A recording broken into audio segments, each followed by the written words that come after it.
Bonjour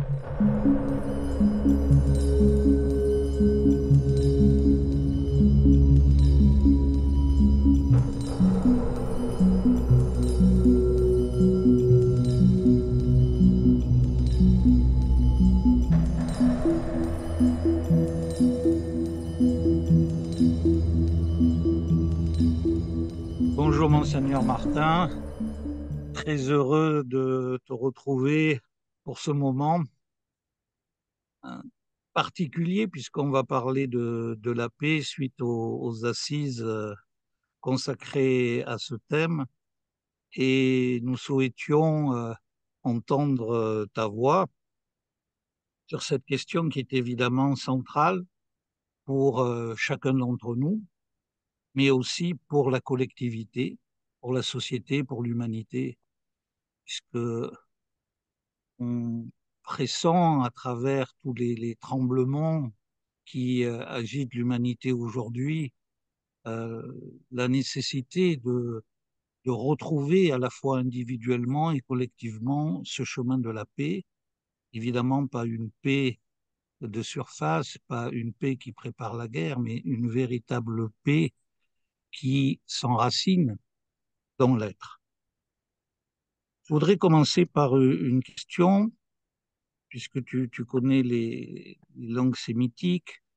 En arabe, la paix se dit salam, et dans cette racine qui va euh, SLM, qui va éclairer le mot finalement, il y a la notion d'intégrité, la notion de sécurité, la notion de sauvegarde, salvation. Euh, que penses-tu de cette vision de la paix en tant que sécurité, que sauvegarde, mais aussi en tant qu'intégrité de l'être, préservation de l'intégrité de l'être? Oui, ce mot. Alors d'abord, bonjour, bonjour à Yacine. Donc merci voilà, de ce temps de partage en lien avec les assises de la sagesse. Et donc bonjour à chacune et à chacun. Voilà, donc effectivement, donc à travers ce thème, donc forcément en lien avec le versant traditionnel, hein, qui est celui du christianisme orthodoxe, hein, et d'expression occidentale, qui est donc celui que nous honorons dans nos églises locales. Euh, donc oui, ce mot salam d'emblée, là, quand tu poses ce mot de l'intégrité, j'entends aussi le mot entièreté, hein, intégrité. Et alors c'est étonnant parce que tu faisais référence, Yacine, à ce mot salam, hein, qui est le mot de la langue arabe. Moi, je le mettrais en déclinaison, ou en tout cas en vis-à-vis de ce mot aussi en lien avec avec ce grand lieu très douloureux aujourd'hui au cœur du monde, entre voilà, en Terre Sainte, en tout cas entre ce qui se joue entre voilà, les territoires palestiniens et puis le territoire d'Israël, enfin quelque chose qui est très douloureux, difficile, et justement de mettre le mot salam arabe en lien avec shalom en hébreu. Et ce mot shalom en hébreu, je retrouve les mêmes fondements autour de ce shin lamed même en hébreu, donc avec ces trois lettres hébraïques, et qui en fait, si j'entends aussi, je prendrai appui sur une lecture d'une des grandes, enfin, pour nous, qui a été très féconde ces dernières années, et qui donc est née au ciel hier, donc c'est Annick de Souzenel, hein, beaucoup d'entre nous la connaissent. Et en tout cas, dans cette approche du mot shalom en hébreu, il y a quelque chose de l'ordre d'accomplir, hein, et on pourrait dire de payer une dette. Et la dette qui est à payer, entre guillemets, c'est cette dette, ce potentiel énergétique que nous avons tous reçu. Donc là, je parle plus maintenant d'une dimension intérieure. Et cette shalom, payer la dette, euh, est un chemin d'accomplissement, donc je dirais d'intégrité, on pourrait dire, pour devenir entier, et nous conduit donc en lien avec ce verbe shalom, avec ce mot shalom, hein, qui est le mot de la paix en hébreu. Et c'était un état intéressant profondément parce que on pourrait dire que nous ne sommes pas en paix tant que nous ne sommes pas entiers, tant que nous ne sommes pas intègres, tant que nous n'avons pas finalement profondément payé la dette, c'est-à-dire transformé, et on verra peut-être tout à l'heure, hein, comment le faire, mais comment euh, accomplir, pénétrer, accomplir, prendre en main toute cette dette. Alors, dette énergétique, hein, tout ce que nous recevons, on pourrait dire, de nos lignées transgénérationnelles, de tous ces inconscients qui nous habitent, hein, et donc que nous recevons en tant qu'enfants, enfin voilà, à peine conçus et nés, et comment tout au long de notre vie, avec à la fois des lieux de lumière et puis des lieux beaucoup plus complexes que nous recevons, comment on va être invité à payer cette dette, c'est-à-dire en fait à l'accomplir, à la rencontrer, à l'apprivoiser, à l'épouser, à la convertir, pour que finalement de plus en plus en nous apparaisse une paix qui est, comme tu le rappelais tout à l'heure, une paix de l'être, et non pas ces paix conditionnelles qui sont des paix provisoires, hein, qui sont des paix qui sont dépendantes de conditions extérieures ou de conditions ou de personnes, de situations, mais que de plus en plus, on puisse passer de ces paix que l'on a, ces paix voilà, extérieures, à cette paix que l'on est, cette paix de l'être. Hein, et ça, je crois qu'on peut le conquérir vraiment à l'issue de tout un chemin, qui est un chemin de transformation, de conversion euh, de nos profondeurs, de notre animalité, on pourrait dire. Hein. Et c'est en ce sens-là où vraiment ce mot intégrité on me parle beaucoup. Et du coup, forcément, cette mot de sécurisation, hein, de sécurité aussi, parce qu'en rejoignant cette paix de l'être, cette paix du je suis, c'est comme si en fait nous rejoignions en nous profondément cette paix enfin, cet espace de l'inviolable tranquillité du cœur, hein, qui est en fait cet état de conscience en fait qui signifie ou qui manifeste cet état voilà, de révélation de la personne libre, consciente, aimante, vivante. En tout cas, nous sommes invités à révéler au cas de tout notre chemin d'incarnation. C'est vraiment un chemin. Et c'est pour ça que c'est une paix dynamique, en tout cas, moi, ce qui me paraît intéressant, parce que souvent, à travers le mot de la paix, on a souvent des espèces d'images un peu statiques, un peu, cette paix un peu, voilà, conquérir la paix à tout prix pour être tranquille et qu'on soit pas. C'est pas la dynamique finalement qu'on retrouve dans la dimension hébraïque, également je pense de la langue arabe, et également même de la personne du Christ aussi, qui à travers cette shalom nous invite vraiment à nous mettre en marche. Hein. La lettre lamed est vraiment cet aiguillon qui nous met en marche pour que nous accomplissions en hébreu Shem, notre nom, littéralement en fait ce dessein pour lequel nous avons été créés par le Père, hein, par la source d'amour. Donc c'est vraiment une dynamique donc, qui nous conduit effectivement à de plus en plus une forme de restauration, d'une forme d'intégrité, en prenant en main voilà, tout ce potentiel énergétique que nous recevons à la naissance. Je vais revenir une seconde sur la notion de dette pour que tu puisses l'approfondir et que chacun puisse mieux l'entendre. Quand tu parles de ces dettes, en fait, tu parles de tout ce que on reçoit dans cet héritage, disons, Oui, physico-psychique oui, oui, de l'enfant qui ne naît pas blanc, vierge, mais qui est marqué d'une certaine manière et porteur de tout un héritage qu'il convient tout à d'éclairer fait, pour tout essayer à fait. d'apaiser les différents niveaux de l'être qui sont non minéral, végétal, etc. Absolument, absolument, Yacine, hein, cette notion de dette, effectivement, la manière dont nous en parlons, c'est cette dette, c'est ça, c'est ce potentiel. Alors, dans la tradition biblique, à travers le texte de la Genèse, mais qu'on retrouve également hein, dans différentes traditions, ce sont tous ces animaux intérieurs hein, que nous recevons, je dirais tout ce microcosmos intérieur hein, qui nous habite hein, et habité, tapissé, imprégné de ces énergies fondatrices hein, qui nous habitent qui sont des belles énergies. Hein, lorsque l'Adam, l'être humain, est créé dans la grande geste du premier texte de la Genèse, il est bien dit à chaque fois Tov, Tov, Tov et Tov Meod. Autrement dit, tout est beau, enfin, c'est cette beauté qui est là. Mais nous le savons après, nous le savons aussi à travers ces textes aussi. Nous savons que ces énergies animales, tout au long des générations, n'ont pas été prises en main. Elles ont été raptées. Elles ont été aussi l'enjeu de forces de séparation, de diabolisation, d'enténèbrement, de mort en fait. Hein. Et finalement, lorsque l'enfant, le tout petit enfant nourrisson, je dirais même l'embryon, enfin lorsqu'il naît, il arrive, hein, donc il est à la fois il est tout, on pourrait dire qu'il est tout innocent, et c'est vrai qu'à un niveau donné, il est tout innocent, et en même temps, il est suffisamment âgé déjà aussi, nous savons bien, pour porter tout le patrimoine, l'héritage effectivement des aïeux. Hein. Aïe mes aïeux, hein, dira une auteure contemporaine, là, Anne Schussenberger, hein, pour nous rappeler l'importance justement de tout ce patrimoine transgénérationnel, mais aussi collectif, hein, culturel, religieux aussi, hein, que nous pouvons porter. Donc nous arrivons avec un ensemble de tout un ensemble je dirais, oui, on pourrait dire oui, d'animaux, d'énergie animale prise en main, raptée souvent, et qui sont vraiment à retourner en lumière. Et c'est pour ça qu'on n'est pas en paix, c'est pour ça qu'on est tourmenté, on est angoissé, parce qu'on est déraciné finalement de la source une. Et comment tout notre travail, donc cette dette, c'est que c'est effectivement comment... Alors, aussi des choses. Alors, souvent, dans certains livres, on parle également de la transmission des dragons de lignée. Tu vois, ces fantômes de lignée. Il y a parfois des travers qu'on retrouve dans beaucoup de choses. Par exemple, je me rends compte à quel point aujourd'hui, l'un des grands lieux douloureux au niveau de toutes ces transmissions humaines, c'est par exemple la notion de l'inceste.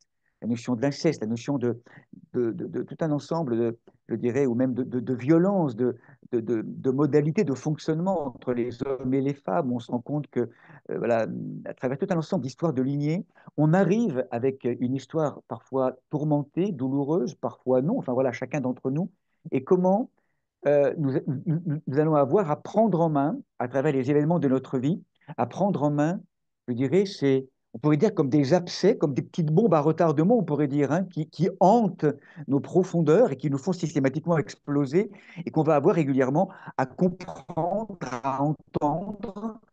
Oui, on les a reçus de notre lignée, on peut les porter en chacun d'entre nous, et on va vraiment avoir à les apaiser, à les rencontrer, à les nommer, à en prendre conscience pour pouvoir progressivement, donc tout un long travail psycho-spirituel, physico-psycho-spirituel, parce que ça prend aussi bien sûr le corps aussi, hein, travail de ces pardons aussi, hein, qui n'ont pas été accomplis en plénitude. C'est très mystérieux, on ne sait pas de quoi on est dépositaire quand on arrive, hein. Et du coup, c'est au fur et à mesure des épreuves que nous vivons qu'on découvre des lieux de violence, des lieux de tendance de notre âme dont on se découvre esclave. Et on sent que ce n'est pas simplement nous qui le portons, c'est aussi, ça gagne plus loin, hein, je ne sais pas comment dire, hein. Donc c'est tout ce travail-là, hein, on pourrait dire, de transmutation de cette dimension animal, psychophysique, qui vraiment nous est que nous sommes invités à prendre en main. Hein, voilà. Comme tu le dis si bien, et pour préciser cette pensée, surtout sur, tu as parlé de l'intérieur et l'extérieur, tu l'as évoqué, mais l'ambiance dans laquelle nous vivons a une influence capitale. L'air que nous respirons détermine beaucoup plus notre façon de voir, de penser, qu'on veut bien l'imaginer. Et il faut avoir aussi un recul par rapport à ça. Pour revenir sur ce que tu viens de dire, je pense que la suite serait de parler de comment, avant d'évoquer la figure du Christ, de comment ce travail peut s'opérer, si tu peux nous en dire deux mots. Alors, en même temps, pour moi, c'est justement, il est conjoint, je pense, à la découverte de la présence du Christ, parce que c'est lui qui va nous le formaliser, en fait, tu vois, il me semble, ce travail. D'abord, ouais, il me semble qu'un moment très intéressant euh, que pose le Christ, hein, Yeshua, donc le Christ, reconnu parmi les chrétiens comme voilà, cette dimension vrai Dieu, vrai homme, et puis comme un grand prophète aussi, hein, de la tradition de l'islam. Comment Yeshua, donc le Christ, tu le sais, à un moment donné, donc dans ce grand moment, donc dans l'évangile de Matthieu, chapitre 5, en montant sur cette colline surplombant Capharnaüm, il va donc dire au monde, pour lui, ce qu'est la charte du royaume, en fait, hein, à travers ce qu'on appelle les béatitudes. Donc là, on a beaucoup traduit ce texte, donc heureux les pauvres de cœur, le royaume des cieux est à eux, heureux les doux, heureux ceux qui pleurent, ils seront consolés, heureux ceux qui ont faim et soif. Donc là, je rejoins le chapitre 5. Heureux les cœurs purs, et puis heureux ceux qui font œuvre de paix, ils seront appelés fils de Dieu. Hein, donc c'est intéressant. Littéralement, le Christ nous propose pas simplement d'être en paix, mais de faire la paix. Nous sommes des faiseurs de paix. Hein, c'est l'expression qui est posée là. Autrement dit, on est vraiment, à travers sa proposition, au cœur de notre vie, dans une forme d'artisanat où nous sommes invités à faire la paix. Et pas simplement à être de la paix, c'est à faire la paix. Hein, donc à tisser, à être des tisserands, hein, de cette matière de la paix, en sachant encore une fois que derrière le mot béati, aussi heureux, vous le savez aussi, il y a ce mot grec, le mot hébreu, pardon, ashrei, que l'exégète très connu André Chouraki a traduit par en marche. Autrement dit, on est de nouveau dans cette perspective d'une paix qui est vraiment une marche dynamique. Vraiment, cette notion de shalom ou de salam, de paix, c'est pas quelque chose d'installé, d'inscrit. Cette paix installée, c'est vraiment une dynamique motrice. Hein, c'est vraiment une marche. Et donc là, il est question, effectivement, c'est important, euh, je dirais, donc d'un artisanat de paix. On est invité à faire la paix. Hein, donc c'est vraiment l'enjeu. Et là, ce que nous dit le Christ, donc dans un deuxième moment, il va nous dire dans l'évangile de Jean, c'est intéressant aussi, je ne suis pas venu vous donner, je vous laisse la paix et je vous donne ma paix. C'est-à-dire, en fait, je vous donne, je vous laisse, je pourrais dire même, je vous enlève ou je viens interroger toutes ces paix que vous cherchez sans arrêt à vouloir garder, ces paix psychiques un peu conditionnées, on pourrait dire, avec des formes de médication aujourd'hui, voilà, à travers ces paix qu'on peut avoir anxiolytiques, on pourrait dire, ou à travers tout un ensemble de choses qui peuvent être aussi intéressantes, bien sûr, mais ces paix, ces paix psychiques qu'on voudrait garder, et en fait, il nous laisse cette paix-là pour nous donner sa paix. Et donc, sa paix, pour nous, en tant que chrétiens, cette paix, c'est quelqu'un, c'est une personne. C'est la paix du Christ, c'est cette présence qu'il vient nous signifier, cette paix de l'être. Et donc, pour répondre à ta question, Yacine, à un moment donné aussi dans l'évangile de Matthieu, il va nous donner un moyen, le comment, hein, dont tu me parles. Et il nous dit en tout cas du coup en Matthieu, dans le chapitre 10 de l'évangile de Matthieu, chapitre 34, chapitre 10, verset 34, il nous dit, n'allez pas croire que je sois venu apporter la paix sur la terre telle que vous le comprenez, mais je ne suis pas venu apporter la paix, mais le glaive. En vérité, l'épée. Et tu vois, c'est intéressant. Et en fait, dans le comment, et c'est là où on entend combien cette notion de paix est extrêmement exigeante. Et ce n'est pas une paix arrêtée. Il n'est pas venu nous enfermer ou nous donner cette paix à laquelle souvent d'ailleurs nous consentons ou nous croyons en fait, cette paix un peu telle que nous la définissons. Il n'est pas venu nous apporter la paix, mais il est venu nous apporter l'instrument en fait pour construire et pour faire la paix entre nous. Et c'est l'épée. C'est étonnant. Je ne suis pas venu Oui, apporter la paix, mais l'épée. Hein, ce jeu de mots, bien sûr. Et en fait, cette épée, donc ça, on peut en dire quelques mots si tu le veux, puis on pourra peut-être l'approfondir. On le retrouve oui, également dans ce grand thème je dirais, de cette guerre sainte aussi, hein, qu'on retrouve dans bien cette sûr, paix, dans différentes traditions, en l'occurrence aussi le djihad, hein, tel qu'il est compris aussi profondément et mystiquement aussi par le Coran. Cette paix, c'est un travail en fait intérieur. Et finalement, en nous disant qu'on n'est pas venu apporter la paix mais l'épée, finalement, il vient nous l'outil de cet accomplissement, on pourrait dire, de cette restauration, de cette intégrité, c'est intéressant, c'est l'épée, mais non pas celle qui va trancher les oreilles du légionnaire dans le texte de l'Évangile, ou toutes ces épées qui pourraient en fait trucider l'infidèle à l'extérieur. On le sait bien, cette épée, cette manière de manier l'épée, c'est celle qui tranche les nœuds de l'esprit, de l'ego en fait. Ce sont tous ces nœuds qui empêchent véritablement l'accès je dirais, à ce qui fait obstacle à cette écoute dans les profondeurs. Donc en fait, cette épée dont il est question, hein, je dirais, ce sens de cette épée, ça nous oblige véritablement à pénétrer, à traverser tous ces lieux intérieurs, je dirais pratiquement à croiser le fer dans une question de friction consciente dans la relation avec l'autre, mais aussi avec soi-même, pour vraiment pénétrer, nous dirons également l'Évangile, pénétrer sa violence, c'est-à-dire, en fait, c'est faire œuvre mal, c'est avec l'épée, si nous prenons l'épée, non pas contre la personne extérieure, c'est absolument pas l'histoire, et malheureusement, c'est tout ce que nous voyons à l'extérieur du fait que nous ne faisons pas ce travail intérieur. Donc, parce que nous ne faisons pas ce travail intérieur, nous retournons l'épée vers l'extérieur. Donc, vraiment, l'antidote à tout cela actuellement, c'est comment entendre que toute cette violence que nous projetons à l'extérieur, elle est à l'intérieur de nous-mêmes. Et donc, on va être invité par un travail bien ordonné sur soi-même à entendre, à rejoindre ces lieux de non-pardon, ces lieux de colère, de violence qui m'habitent, de rancune, tous ces lieux donc désorientés, pervertis, et que ça, je vais avoir à dénouer ces nœuds de l'ego, ces nœuds de l'ego finalement, ces guerres que nous faisons, finalement, la source du conflit est toujours finalement cet amour-propre, blessé, on pourrait le dire, et comment, à travers ce travail de l'épée, transformer cet amour-propre, cet amour du moi centré sur lui, pour le convertir en amour de l'autre, en amour et même l'amour de l'ennemi, on pourrait dire, hein, dans la présence de l'Esprit Saint.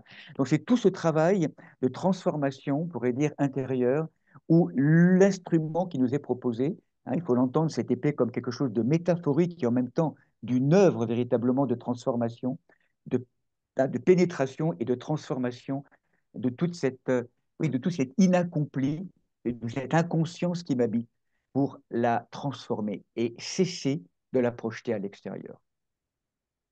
En parlant de la paix, tu as cité le djihad et peut-être on mettra en accompagnement un texte de René Guénon justement sur qui s'appelle l'épée de l'islam et qui est évidemment dans la, la vision que tu viens de décrire, c'est-à-dire l'idée que l'épée, c'est remettre en ordre quelque chose qui est en désordre, pour le remettre dans l'axe, puisque finalement, la coupure, c'est celle aussi de la civilisation moderne qui nous a coupé des racines.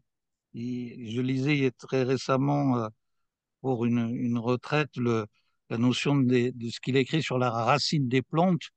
L'homme est un, je crois que c'est de Platon, l'homme est un arbre dont les racines sont dans le ciel, de voir comment ces racines ont été coupées, comment nous avons perdu cette verticalité et comment de fait le désordre s'est installé. C'est tout à fait normal puisque la nature de l'être, comme tu le rappelais dans un précédent entretien, euh, tient son squelette par l'arché, par le principe, et que sans l'existence de ce principe, tout se dissout, tout se met en désordre. Donc cette épée, oui, il faut bien préciser que ça n'a jamais été une épée de guerre extérieure, ou si ça a été le cas, ça a été toujours pour essayer dans un temps donné de remettre en place des principes essentiels, mais jamais de vouloir combattre les autres. Ça, c'est une erreur et on n'y insistera jamais assez au vu des millions de morts, hein, et de la Claire, claire. violence que le monde religieux est tombé comme le reste des êtres humains dans ce piège. Tu parlais de la paix du Christ en tant que dynamique.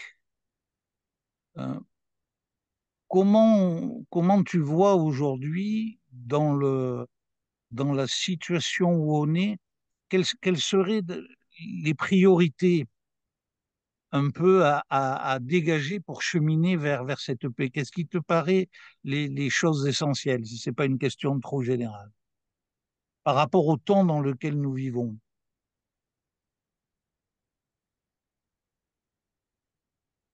Oui, il y a vraiment toute une réflexion effectivement à avoir. Donc là, peut-être que peut-être pas, peut-être moins facile pour moi dans la logique de ma posture plutôt monastique ou plutôt d'homme, plutôt voilà, dans un monastère au niveau de la notion de la prière. C'est sûr que on pourrait peut-être partir du point de départ. Le point de départ, pour nous tous, il me semble, toute tradition confondue, et même pour des êtres qui peut-être ne sont pas croyants aujourd'hui, en tout cas on le sent bien de plus en plus, on a la sensation qu'il y a ce retour à, comme tu disais tout à l'heure, tu vois, à cette prise de soin d'un lien, une relation avec une source, hein. On sent que là, ce qui a brisé, ce qui a été source de violence finalement, euh, c'est l'oubli de l'autre, hein, de l'autre divin, donc dans des formes de coupure, hein, de nos racines, effectivement, puis l'oubli de l'autre, parce que finalement, très vite, dès qu'il y a l'oubli de l'autre dans le texte biblique divin, arrive le premier grand meurtre, chapitre 4 de la Genèse, hein, qu'on retrouve, c'est Caïn et Abel, en fait. Hein. Donc très vite, en fait, on tue son frère. Donc, c'est vraiment l'oubli de l'autre et l'oubli de l'autre humain. Et du coup aussi, on attente à toute la création aussi, pas par la même. Donc, forcément, ce travail de paix est un long travail, mais qui va d'abord en fait commencer par ce travail de retour vers soi-même, de retournement, de métanoïa, vraiment profondément, de revenir à son cœur. Euh, Vraiment, voilà. Alors à travers des pratiques de méditation, d'assises, des pratiques voilà, de contemplation, des pratiques d'observation, quelles que soient après les pratiques chacun et chacune, d'invocation du Saint-Nom, hein, donc chacun avec nos pratiques, les uns alors de manière personnelle, puis après dans l'ordre de la communauté de l'Église ou de la Sangha, enfin ou de la Tarika, donc le groupe après, hein, forcément. Donc comment travailler aussi les uns avec les autres dans les relations. Et après, effectivement, ben, dans une contagion, proposer, on pourrait dire, des agoras ou des espaces. Donc, il y a des rencontres aussi, donc là, qui pourraient transdisciplinaires, hein, donc toucher à des logiques de personnes, en tout cas, donc dans différents domaines. Mais derrière tout cela, effectivement, c'est je crois qu'on, c'est vraiment, je crois qu'on ne pourra pas entendre parler de paix s'il n'y a pas. Alors c'est vrai que parfois il y a eu des guerres, enfin tellement de guerres au nom de Dieu et de vouloir que l'autre aussi croit comme je crois. Et donc les guerres les plus violentes souvent sont des guerres de religion en fait. Hein. C'est terrible. Mais comment il y aurait à approfondir? Moi, j'ai l'impression qu'aujourd'hui on est convoqué plus que jamais aujourd'hui à descendre encore plus profondément pour retrouver, je pourrais dire, cette présence une qui nous fonde tous et que nous sommes tous des enfants d'une même source. Et je pense qu'il y a de plus en plus de lieux aujourd'hui, à travers tout un ensemble d'approches, d'éco-villages ou de lieux de rencontres ou de lieux aussi de groupes qui de plus en plus se forment à travers une bonne volonté vraiment pour essayer de fédérer, pour pouvoir chacun et chacune à leur niveau, pouvoir expérimenter et faire de chacun de ces groupes des lieux d'artisanat de paix. Donc c'est après vraiment, voilà, au quotidien, dans différentes stratégies de logique, hein, d'accompagnement de tout un ensemble de groupes, également de communautés. On est vraiment dans une ère, voilà, qui va vraiment nous obliger à rencontrer le thème de l'altérité. Moi, je crois qu'aujourd'hui, le grand programme qui pourrait nous sauver véritablement des confusions ou des exclusions, c'est comment, en fait, on sort du climat duel au climat trinitaire, on pourrait dire, où il y a toi, il y a moi, et entre toi et moi, il y a plus grand que toi et moi, et on pourra faire de l'alliance. Ça va pouvoir devenir un lieu de paix. Entre toi et moi, il y a du nous qui devient possible, en fait. Hein. Donc, c'est tout un ensemble d'approches très fortes, aussi très belles, hein, l'université du nous, enfin, puis tout un ensemble d'autres approches dans tous nos milieux aujourd'hui. C'est vraiment un vrai travail de conscience, un vrai travail d'abord de ne plus vouloir faire du mal, de ne plus vouloir attenter, de vraiment vouloir aujourd'hui honorer la vie et vraiment ensemble, dans toutes les logiques, hein, il y a différents niveaux. Hein, une logique qui va travailler au niveau des textes, on pourrait dire politiques, donc vraiment au niveau politique avec des grands textes de loi ou des grands textes qui puissent qui, qui- qu'on travaille au niveau de l'émergence de textes de loi, donc qui restructurent hein, nos sociétés. Donc là, je dirais, le lien au politique aussi qui est important, système économique aussi. Et puis bien sûr, après, dans notre vie quotidienne, comment régulièrement avoir des rencontres, enfin voilà, comment ouvrir des espaces de rencontres pour pouvoir s'entendre, enfin voilà, donc tous ces thèmes de communication non violente aussi, hein, donc tout un ensemble d'approches aujourd'hui. Et puis, vraiment, tout part véritablement de cette dimension intérieure, de retournement, de travail sur toutes ces énergies de violence, de jalousie, de possessivité. En fait, guérir nos blessures, c'est Michel Maxime hein, qui a rappelé ça, Michel Maxime Heger, guérir nos blessures, vaincre nos peurs, réorienter nos désirs.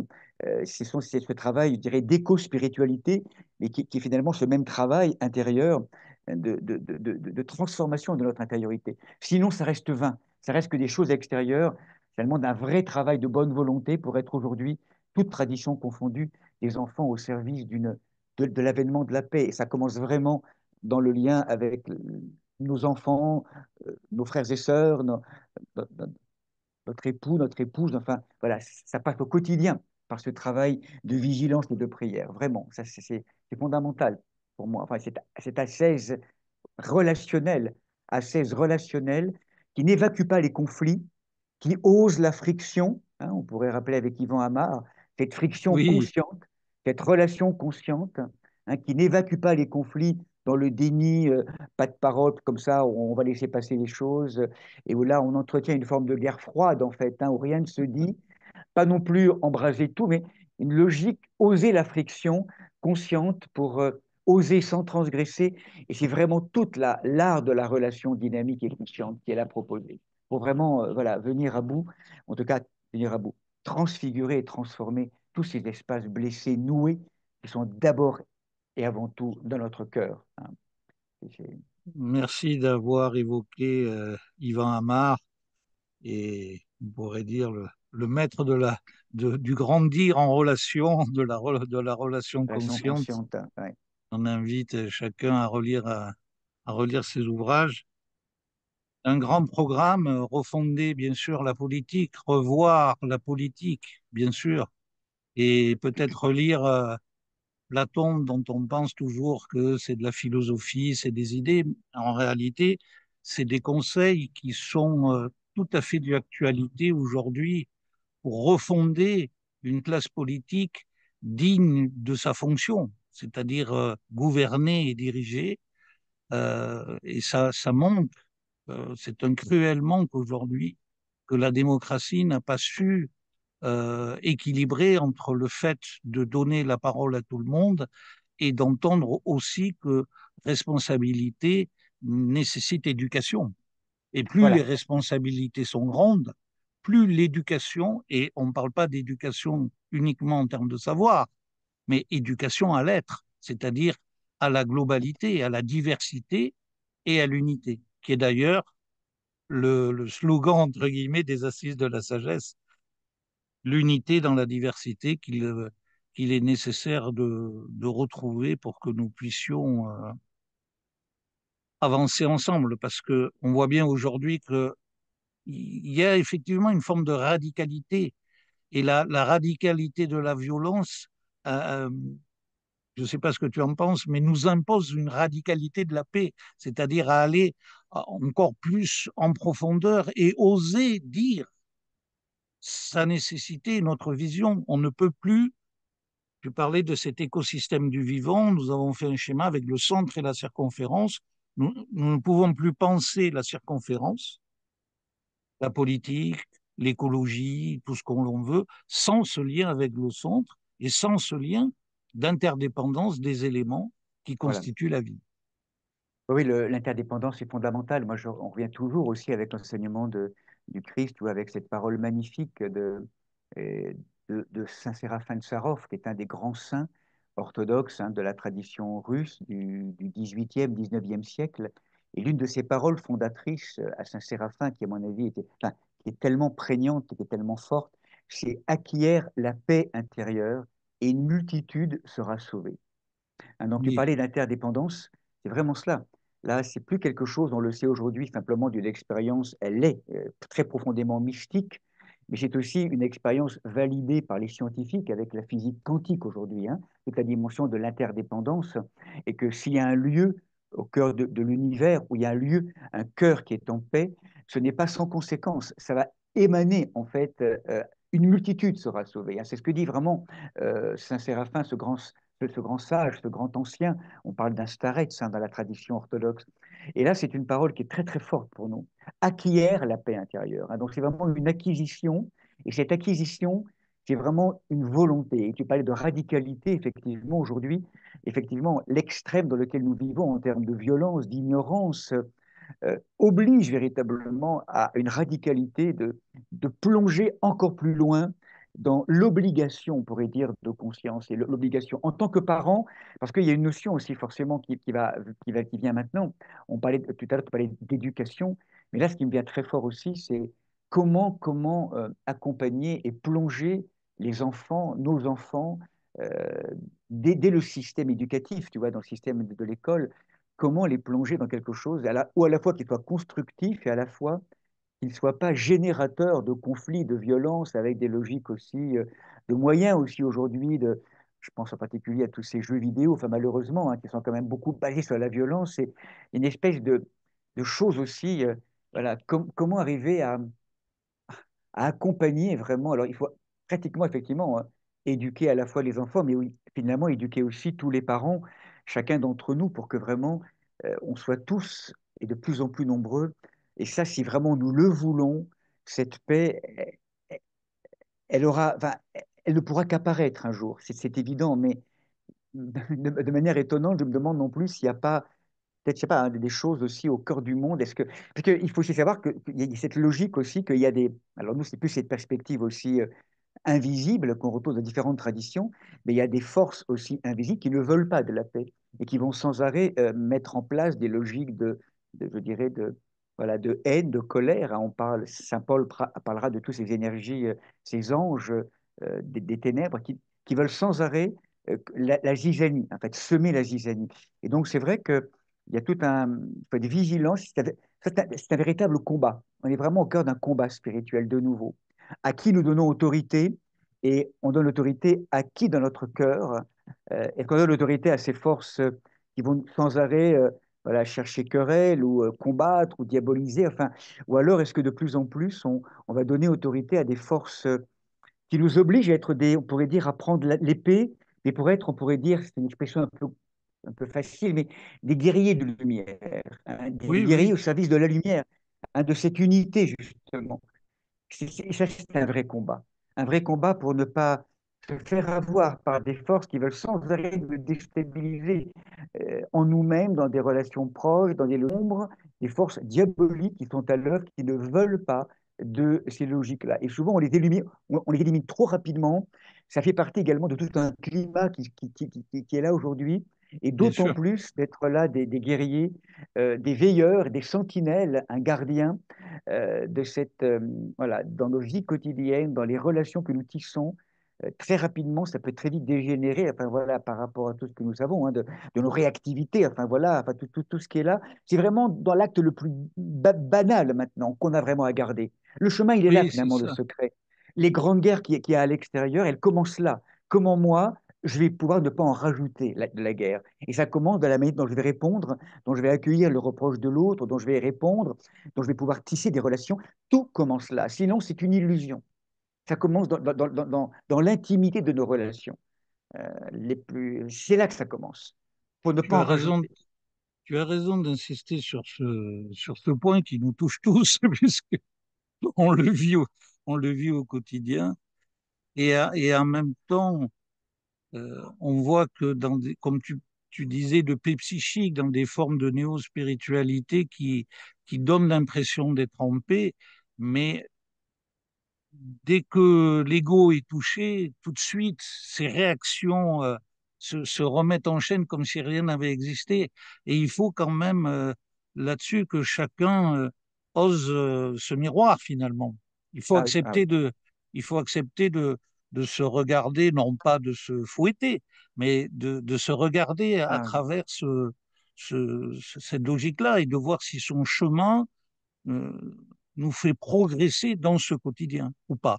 Et une spiritualité qui évacuerait ce travail de l'épée, hein, de manière collective, hein. Donc, encore une fois, je le rappelle bien, c'est pas ce travail. Enfin, quand le Christ dit que le royaume des dieux est à pénétrer par les violents, ou certains traduiront le royaume de Dieu, finalement, c'est lorsque nous pénétrons notre violence, c'est vraiment d'entendre que ça demande une forme, c'est une force, c'est une bonne volonté, c'est vraiment de dire, maintenant, je ne veux plus laisser la violence voilà, enfin, m'objectiver et privilégier toujours les ikia, la paix, la shalom. Ça ne veut pas dire non plus laisser tout faire, hein, c'est pas la complaisance, mais en tout cas travailler à ne pas en rajouter et c'est vraiment voilà, ça c'est vraiment ce travail de responsabilité aujourd'hui euh, qui m'oblige à, à rejoindre ce lieu de paix intérieure.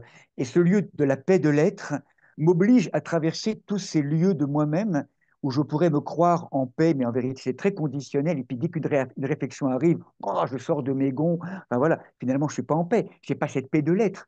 Ça m'oblige véritablement à une mort mutation, à quitter, à un gros travail, un travail profond d'humilité, un travail qui ne fera pas l'économie voilà, de traverser tout un ensemble de strates qui m'habitent, de demander pardon lorsque j'achoppe et de pardonner. Enfin, c'est tout ce travail pour que de plus en plus, dans les grands conflits actuellement au cœur du monde sont beaucoup sous-tendus par des espèces de guerres d'inconscient depuis des générations, en fait. Hein. bien Comment sûr, arriver à faire œuvre de paix, vraiment, vraiment profondément. Hein. C'est un bien gros sûr. travail, voilà. Et donc, qui passe, toutes les strates sont concernées, depuis le politique, depuis la vie quotidienne, dans la relation avec les uns et les autres, la paix, on peut dire, dans la société, et puis après, ce travail intérieur. Hein. Tous les registres sont concernés, en fait. Hein. Et là, tout le rôle des éducateurs aussi, enfin, ils peuvent éduquer dans ce sens-là, qu'ils soient chacun. Enfin, mais ça, c'est vraiment cette dimension spirituelle, hein, cette dimension de renouer, de redonner euh, cette humanité, ces racines de cet unique Seigneur, cette unique présence divine, source d'amour pour tous et pour tout, et qu'on puisse, voilà, chacun dans nos, voilà, chacun dans nos formes, et qu'on puisse honorer cette filiation royale, cette filiation des fils et des filles de la source que nous sommes. Voilà, que le Seigneur nous comble, hein, nous comble de cette paix à travers nos pratiques et voilà, nos positionnements.